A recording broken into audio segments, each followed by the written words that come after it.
સુરતના અલગ અલગ વિસ્તારોમાં સતત ચોરીના બનાવો બનતા રહે છે, ત્યારે ચોરીના ગુનાઓને અવારનવાર અંજામ આપનારને ઝડપી લેવામાં પોલીસને સફળતા મળી છે.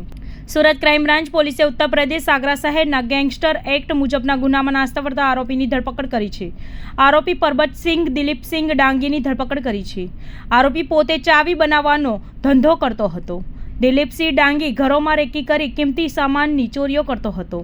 રાત્રિના સમયે ઘરફોડ ચોરીઓ કરતો હતો અને આ જ રીતે આરોપી અને તેના મિત્ર જોડે મધ્યપ્રદેશ, ઉત્તર પ્રદેશ, ગુજરાતના અલગ અલગ શહેરોમાં ચોરીઓ કરી હતી તથા આરોપી વિરુદ્ધ આગ્રા શહેરના આત્મા દદૈયા પોલીસ સ્ટેશનમાં ગેંગસ્ટર એક્ટ મુજબનો ગુનો નોંધવામાં આવ્યો છે, જેથી છેલ્લા ઘણા સમયથી આરોપી અલગ અલગ રાજ્યોમાં નાસ્તો ફરતો હતો.